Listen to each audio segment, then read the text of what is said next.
పూట ఇప్పటికి బల్లకడ నుండి లేవగలిగి తిని గొప్ప ఏమి వ్యాపారమో గాని నాయనగారు ఎలా నిర్వర్తించారో కాని ఆ భగవన్నామస్మరణ చేసుకుంటున్న రవ్వంత సమయం చిక్కకున్నది. భగవన్నామస్మరణ చేసుకున్నట్టు ముక్కు మూసుకొని జపతమంబులు ఆచరించవలయునా? అదే కాదు, కాస్తంత సమయము చిక్కినప్పుడెల్లా ఆ లీలామానుష విగ్రహుణ్ణి మనసారా ధ్యానించుకొనుటయే ఉత్తమ మానవుని లక్షణము కదా.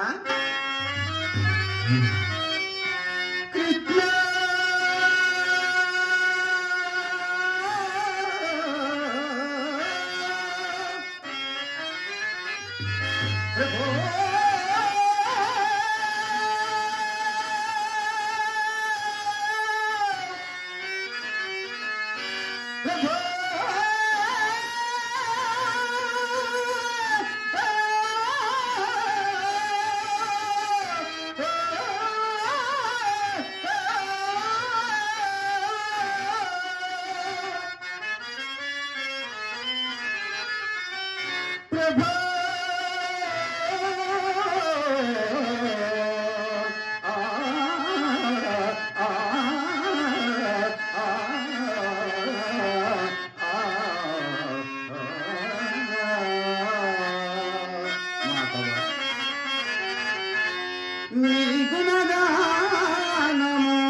సచ్చిదానంద స్వరూప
కృష్ణ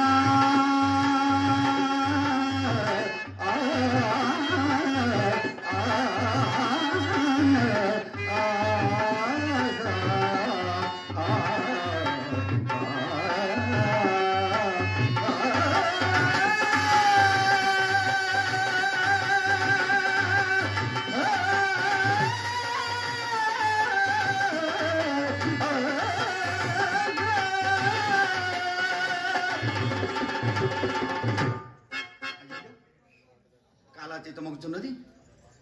మిత్రుడు భవానీ శంకరుడు ఈ పూట ఎందుచేతనో ఇంకనూ రాలేదు. ఎంత చల్లని వేళ చెప్తూ వచ్చినాడు. మైత్రి యందు ఎంతటి మధ్యమై ఉన్నది, ఎంతటి మధ్యమై ఉన్నది. వేళకు రాక మిత్రుడు, వేళకు రాక మిత్రుడు, ఒక విషము జాబనరిల్చని నీ.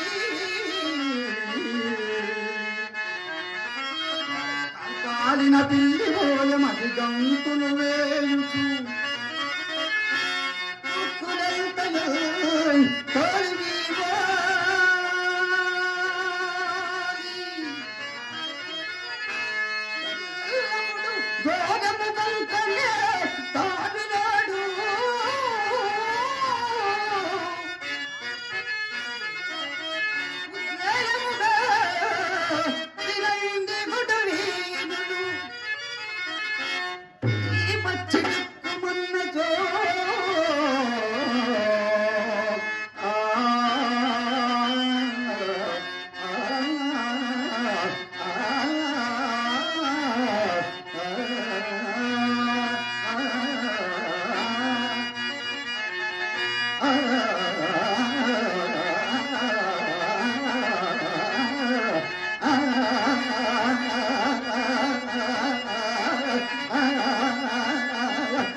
మిత్రమా ప్రియసగుని ఆలింగనము ఎంత తీయగా ఉన్నదో. మిత్రమా ఏమిటి ఏదో ఆలోచిస్తున్నావు? ఆలస్యంగా వచ్చినది కాక ఆలోచిస్తున్నా మిత్రమా. అంతా నీ గురించేనయ్యా. నా గురించి నేడు ఏ వేళకు రాకపోగా ఏదో గ్రామాంతరం వరకు పోయితే అనుకుంటుని. గ్రామాంతరమునకు కాదు మిత్రమా, గ్రహాంతరమునకు పోయి పుట్టెడు పరాభవముతో వచ్చింది అయ్యా. మిత్రమా పరాభవమా? అవును మిత్రమా. నీకా? అవును మిత్రమా. అది ఎట్లు మిత్రమా? చెప్పినచో నీవు నవ్వదువు కదా. అబ్బా ఎంత మాట అన్నావు మిత్రమా. నీ పరాభవములకు నేను పరిహసిస్తున్నా మిత్రమా. నీవు నవ్వదువదే కాదు, నా పరాభవమును నీ పరాభవముగా భావించవని కూడా నాకు తెలియదు. అందు సందేహం ఏమున్నది? చెప్పు మిత్రమా. మన పట్టణమున చింతామణి అనే ఒక వేశ్య కలదు. దాని వృత్తాంతం ఎప్పుడైనా నీవు వినింటివా? పోయి నన్నే అడుగుతున్నావు. చింతామణి చుంటివి, ఆ పైన వేశ్య అని చుంటివి. అవును. అయినను ఆమె వద్ద మనము తెలుసుకున్నదగిన వృత్తాంతం ఏమి కలిగి ఉంటుంది మిత్ర? అట్లయినా నీవు వినలేదన్నమాట. మిత్రమా మిత్రమా రూపమునకు రంభ, సరే సరే, సంగీత సాహిత్యములకు సరస్వతి. కానీ మిత్రమా దాని విద్యా గర్వముకు మేరలేదు. అయ్యో అదేంటురా? చదువు రాని ఎడల సార్వభౌముడేను గుమ్మం త్రొక్కనేది. మంచిదే కదా. కంతుడేను కన్నెత్తు చూడదు. ఓహో. అదే చదువరియగునెడల చదువరి అయినా సన్యాసినేను గౌరవించును. దాని పరీక్ష కాగిన వారిని దైవముగా పూజించును మిత్రమా. మిత్రమా అటులైనా అది గర్వం కాదయ్యా, మంచి సుగుణమనియే చెప్పవచ్చును. ఏమో మిత్రమా, వేశ్యల పట్ల ఇవన్నీ విపరీత గుణములని నేను నమ్మలేదు. అందరి యథార్థములు ప్రత్యక్షము చూపుటకై ఒక మిత్రుడు నన్ను వచ్చేటట్టు తీసుకుని పోయిన. మిత్రమా ఆ పైన దాని మేడ, దాని భోగము, దాని భాగ్యము, అప్పప్పప్పప్ప వీటన్నిటికంటే దాని సౌందర్యమును చూచుటకు నా 2 కనులు చాలలేదయ్యా. ఈ 2 కనులు చాలలేదా? అవును మిత్రమా. అంతటి జగదేక మోహినియా, అంతటి రూపస్య. మిత్రమా మిత్రమా మిత్రమా ఏమయ్యా? నా కన్నులు కూడా నిర్వహించుకొని పోకపోయితివా? నీ కన్నులేమి కర్మ, నిన్నే తీసుకుపోవనను కదా. ఏమిట మిత్రమా మిత్రమా నీ కన్నులు కాదు కానీ నీ పాండిత్యము ఎరువు తీసుకుని వెళ్ళినా నాకు ఈ పరాభము కలుగుకుపోయాడు. అయ్యో పాండిత్యమా? అవును మిత్రమా. నన్ను తీసుకుని వెళ్ళిన మిత్రుడు పంచకావ్యములు ముగించి ప్రతాపరుద్రము చేపట్టిన వాడు ఒకటి చేయి. అతని వెంట వెళ్ళటం బట్టి నన్ను కూడా ఒక మహాపండితునిగా భావించి దండమ పెట్టి ఆసనము వేసింది. అంతే కదా మిత్రమా. ఇంకో కట్టిన గుడ్డ వాసన రాకపోతుందా? పండితుని ఉండి వెళితివి కదా మిత్రమా. అంతమే కదా. అంతవరకు ఏ బాధ లేదయ్యా. మరి ఏమిటో? నన్ను తీసుకుని వెళ్ళిన మిత్రుడు నన్ను మహాపండితునిగా చెప్పడం ప్రారంభించాడు. తమరని పండితునిగా చాలా ఆసక్తిగా ఉన్నా. చెప్పు మిత్రమా. అయ్యా అది విని అయ్యా మీరు ఎవరి వద్ద చదువుకున్నారు అని అడిగినది. అప్పుడు తమరేం ప్రత్యుత్తరం ఇచ్చారు? అప్పుడు నాకైనా ఉండద్దా బుద్ధి? మిత్రమా ఏమైంది? సకల కళా సంపన్నుడకు బిల్వమంగళమూర్తి నాకు ఆబాలి మిత్రుడై ఉండా ఎవరి వద్దనో చదువుకునో పనివలసింది ఏమని ఒక్కానించింది మిత్రమా. వయ్యారంగా ఒక్కానించారా? ఈ విధంగా ఏమయ్యా మిత్రమా నేనేమి ఈ విధంగా నా పేరుని దాని చిత్తాలోకి ఎక్కించి నేనేమి కృతగా ఎక్కించలేదయ్యా. నీ పాండిత్యము, నీ తెలివి, నీ సౌందర్యము పూస గుచ్చినట్లు అదే ఏకరవు పెట్టి. అది ఎట్లా? అసలే వేశ్య, ఆ పైన పడచదీవనం ఉండ కదా. ఓహో సరే సరే. ఇక ఆపై సంగతి పై సంగతి పరాభవం మిత్రమా. బాధపడకు మిత్రమా. అసలు నా పాండిత్యము నా ముఖం వలన కనిపెట్టినదో, నా మాటల వలన కనిపెట్టినదో కానీ ఒక శ్లోకము చెప్పి దీని భావం ఏమి అని అడిగినది. శ్లోకమా? అవునయ్యా. శ్లోకమన్నా మన బ్రాహ్మణులకు వెన్నతో పెట్టాను విజయ్ చెప్పేసావా? ఏమి చెప్పేసింది? ఆ మాట వినగానే నా కాళ్ళు చేతులు చల్లబడినవి. రామరామ ఏమున్నది శిరము ఉంచి కూర్చున్నాను. నన్ను తీసుకుని వెళ్ళండి మిత్రుడు కొంతసేపు వెనుకలు ఆడినను. అతను చెప్పగలిగాడా? అతను కొరుకుపడినది కాదు సమస్య. మిత్రమా మిత్రమా అప్పుడు మమ్మల్ని ఇరువురిని చూసి పక్కును నవ్వినది. ఆ నవ్వు మాకు ప్రక్కలో బల్లెము వలె గుర్చుకున్నది. ఓసి ఓసి ఎంత బాధాకరము. అంతటితో ఆగక అయ్యా మీ పాండిత్యము శాంతముగా తేలినది, ఇక మీ గురువు గారి సంగతి కూడా తేలునని చటాలను ఒక శ్లోకము కాగితంపై వ్రాసి దీని భావము తెలుసుకుని రండు అని ఆ మాట నేను బాగా మ్రగిన వాడనై అరగంటలో దీని భావము ఆమూలాగ్రమంగా తెలుసుకుని వచ్చేదనని శపథము చేసి మరీ వచ్చేది మిత్రమా. ఏది మిత్రమా? మిత్రమా మామూలు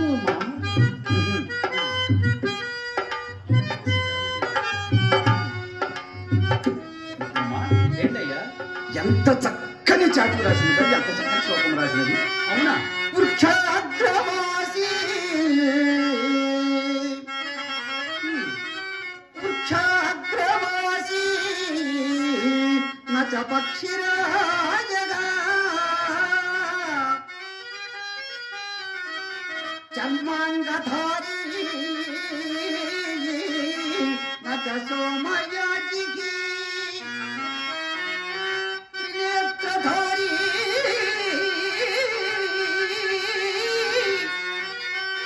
నచ సూనబాణిః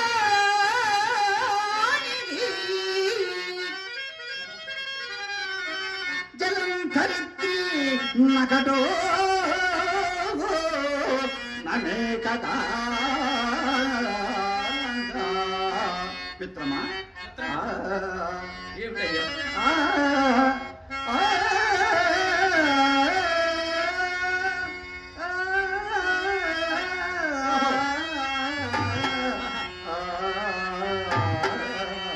మిత్రమా ఈ శ్లోకం మనకు భావమే తెలియరాలేదా? పద్యమునకు అర్థము తెలిసింది కదా, భావము స్ఫురించదు. అవునవును మిత్రమా, ఇందలి ప్రతి పదమునకు అర్థం తెలిసిన కదా, భావం ఆమూలాగ్రము తెలియటకు అర్థం చెప్తాను విని మిత్రమా. వృక్షాగ్రవాసి చెట్టు పైన వసించును పక్షి చెట్టు పైన వసించును. నచ్చ పక్షిరాజ పక్షి మాత్రము కాదు, పక్షి కాదు. చర్మాంగధారి చర్మమును ధరించును కాని నచ్చ సోమయాజి సోమయాజి మాత్రము కాదు. సోమయాజి అంటే ఎవరు మిత్రమా? సోమయాజి అనగా యజ్ఞయాగాది క్రతువులు నిర్వహించు ఋత్విక్కులు పులి చర్మముపై ఆసీనులై వారు ఆ క్రతువును నిర్విఘ్నంగా నిర్వహిస్తారు. కానీ ఏం చేద్దాం, నచ్చ సోమయాజి అటువంటి సోమయాజి మాత్రము కాదు. సోమయాజి కాడు. త్రినేత్రధారి 3 కన్నులు కలిగి ఉండును. ఆయా ఇంకెవరున్నారు? పరమశివుడు. మిత్రమా అలా చెప్పినచో మనం ఇరువురము పొరపాటు పడినట్టే. త్రినేత్రధారి నచ్చ శూలపాణి 3 కన్నులు కలిగి ఉండును కానీ ఆ పరమేశ్వరుడు కానే కాదు. మిత్రమా జలంధరిత్రి నీరు కలిగిండును కాని నా కథ మనము నిత్యము ఉపయోగించుకుని పుండయును కాదు, నా మేఘ వర్షించు మేఘమును కాదు. కొండ కాదు, మేఘము కాదు. ఇప్పటికి నేను స్మరణకు వచ్చినదా? లేదు మిత్రమా.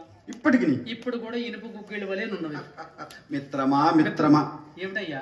టెంకాయ, కొబ్బరికాయ, నారికేలము, భగవత్ ప్రసాదము. అన్న నిజమే సోమా. మిత్రమా ఈ ముక్క ఇప్పుడే చెప్పి వేసి వచ్చదా? నేను వచ్చేదానికి నువ్వు ఎచ్చటే ఉండవాలి. బాగున్నది మిత్రమా. ప్రారంభంలోనే ఆలస్యంగా వచ్చింది. నాయన గారు వచ్చే సమయం కూడా ఆసనమైన అలాగే మిత్రమా. వెంటనే వచ్చింది మిత్రమా. సరే అయితే ఇక్కడ ఉన్నట్టు రావాలి. శీఘ్రంగా వస్తావు కదా? శీఘ్రమేగా, వెంటనే వచ్చదా? ఓకే మిత్రమా. వచ్చదా? ఆహా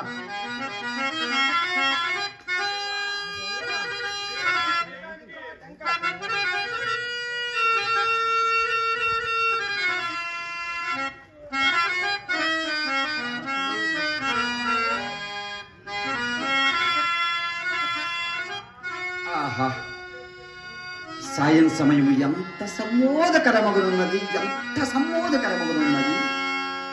చల్లని పిల్లగాడు పుల్లు,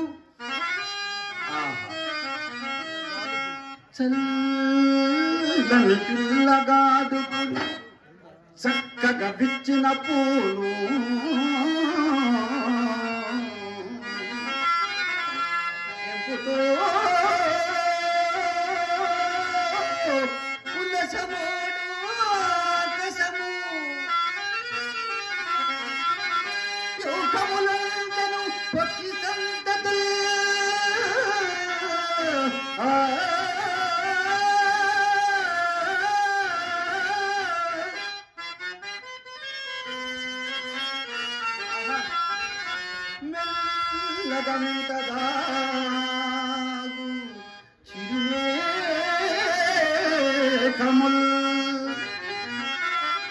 అయ్యపరాత్రి వెనుక సూర్యబింబము వచింపగా శక్యమే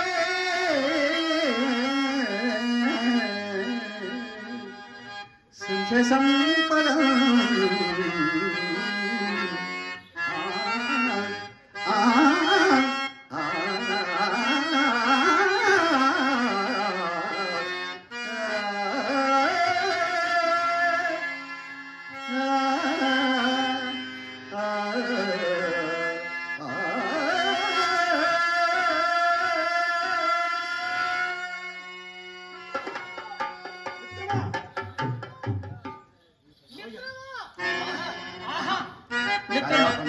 నీ పాండిత్యము ఇప్పుడు నిశ్చయంగా వెల్లడైంది.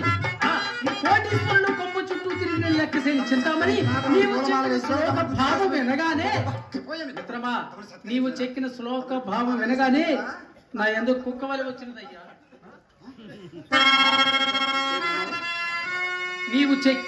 నీవు చెప్పిన శ్లోక భావం వినగానే నా వెంట కుక్కవలి వచ్చినదయ్యా. పిడుగులాంటి వార్త, ఇంత పిడుగులాంటి వార్త ఇంత చిన్నగా చెప్పావేమయ్యా మిత్రమా. ఆడదండి ఎవరు ఆపగలరు. అలా కాదు మిత్రమా, నీవు వారు మెచ్చుకొని తమని సత్కారం చేసి ఉంటారనుకున్నాను, కానీ మన ఇంటికి వచ్చారా? అవును మిత్రమా. ఇప్పుడు ఏమిటి దారి మిత్రమా? మిత్రమా, అయ్యయ్యో, సాహితీవేత్త కదా, ఏమిట సాహిత్యం నందు సందేహంలోనే వెతనా తీర్చవలసినది. కానీ నాయన గారు వచ్చిన నలుగురు చూపించు నా విభోధుడి. సరే సరే, తోడుకొని కాలికి చుట్టుకున్న పాము కడుకు తోడుకుని ఎంత పనిచేశాడు మిత్రుడు.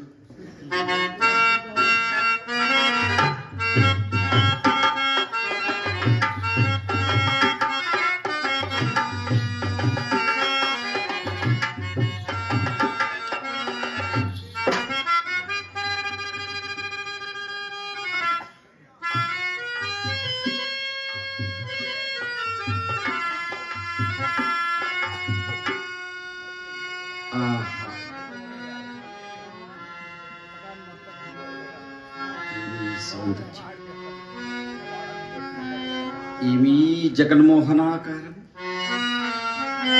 యమ గణికయా లేక చక్కదనముల కణికయ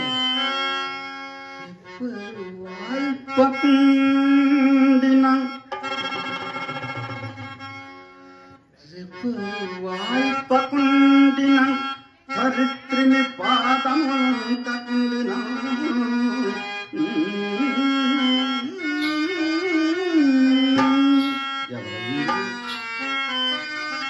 తప్పక రంభయ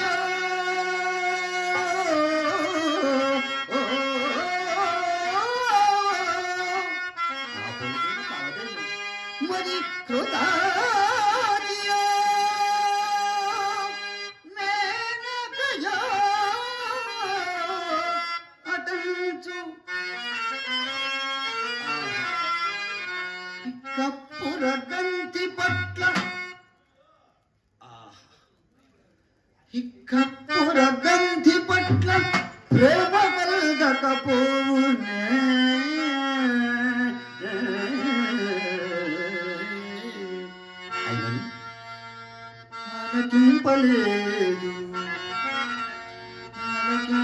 ఆలకింపలేదు ఇప్పుడు మందు చిట్టి జలజాక్షణ ఉన్నదటంచు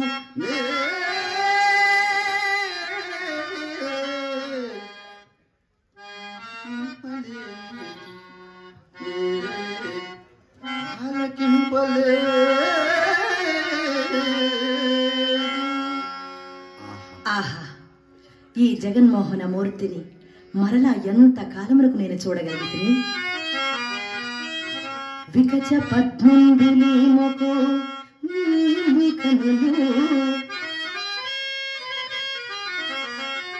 మేలు బంగారు ఛాయయో మేని కాంతి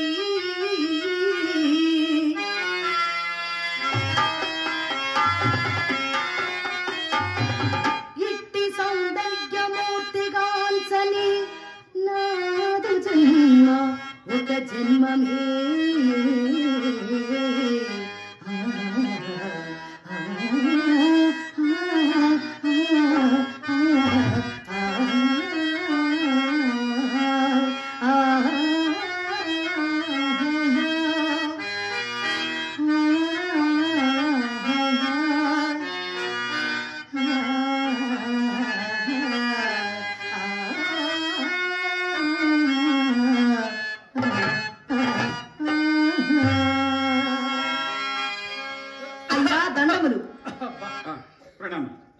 మా అనుజ్ఞ నొందకయే తమ సాన్నిధ్యమునకు విచ్చేసిన నా సాహసమును మన్నింతురుగాక.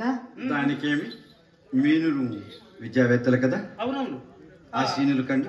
క్షమింపుడు, నేను కూర్చుండుటకు రాలేదు. నాకు కొన్ని సందేహములుండి మీ వలన నివృత్తి చేసుకునవలేనని ఇంత దూరం వచ్చి ఉన్నాను మహాభాగా. అవశ్యం అవశ్యం, మిత్రుడిది వరకే చెప్పి ఉన్నాడు, తప్పక అడగండి. చిత్తం అన్నింటికంటే చిత్రమైనదేది? అన్నిటికంటే నువ్వు చిత్రమైనది ఈశ్వర విలాసం. అత్యంత సుందరమైనది? ప్రకృతి. అత్యంత భయంకరమైనదేది? ఈ చరాచర జగత్తులో అత్యంత భయంకరమైనది సంసారం. మనల్ని ఏది విడిచినను విడువనిది? అహంకారం. ఎట్టి దారిద్ర్యమునందును సుఖపెట్టగలుగునది? తృప్తి. అన్నింటికంటే బలమైనదేది? అవసరం. అత్యంత సులభతరమైన కార్యము? అన్యులకు సలహాలు ఇవ్వటం. మరి అత్యంత కష్టసాధ్యమైన కార్యము ఏది? అత్యంత కష్టసాధ్యమైనది తను తప్పు తాను తెలుసుకుంటా. పాపములనన్నింటినీ పరిహరింపగలుగునది? పశ్చాత్తాపం. శభాష్! శభాష్! ఆహా! ఆహా! నా మిత్రుడు అనిపించావయ్యా. మహాభాగ, భాగ్యవశమున నా ప్రశ్నలకు ఉత్తరములు చెప్పగలిగిన వారిని ఇంతకాలమునకు చూడగలిగితిని. చంద్రునికి నూలు పోగువలే తమ అద్వితీయమైన పాండిత్యమునకు ఏమిచ్చి మీ రుణము తీర్చుకునగలను? ఈ అంగుళీకమును బహుకరించుకున్నాను. కాదనిక స్వీకరించుకుని విద్యావేత్తలు మిమ్మల్ని మేము సత్కరించుకోవాలి. మహాభాగ, నేను అడిగిన ప్రశ్నలకు సమాధానం అసంగి మా మది గెలిచిన వారు మీరు, బహుమానమునకు అర్హులు కూడా మీరే. తొలి చూపు తోరణమాయే, కళ్యాణ కారణమాయే, సహజాజి దీవెలలోనే సన్నాయి వీణలు పలికే. తొలి చూపు తోరణమాయే, కళ్యాణ కారణమాయే, సహజాజి దీవెలలోనే సన్నాయి వీణలు పలికే. తొలి చూపు తోరణమాయే.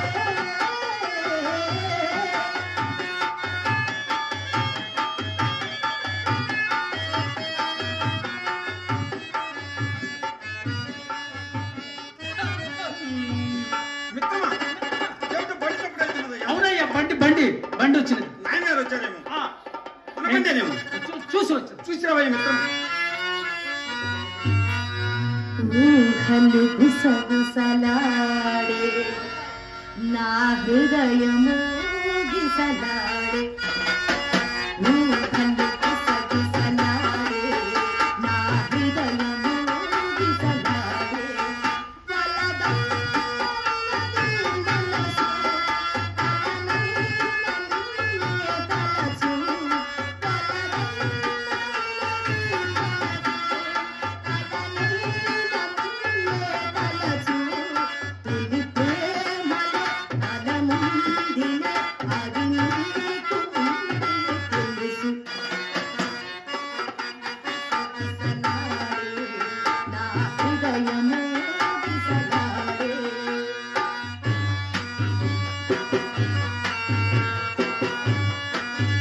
ఆహా, ఇది మీ జగన్మోహనాకారము.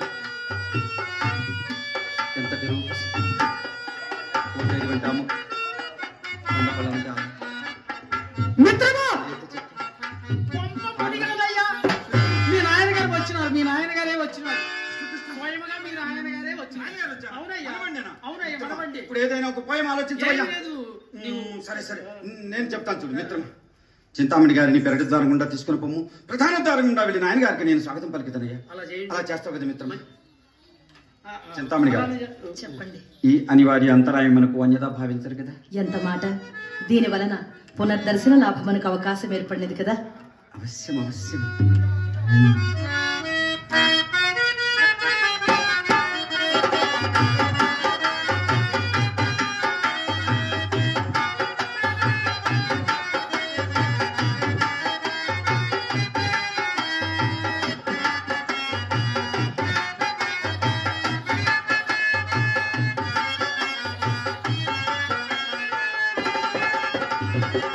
ఏమిటి అవస్థ?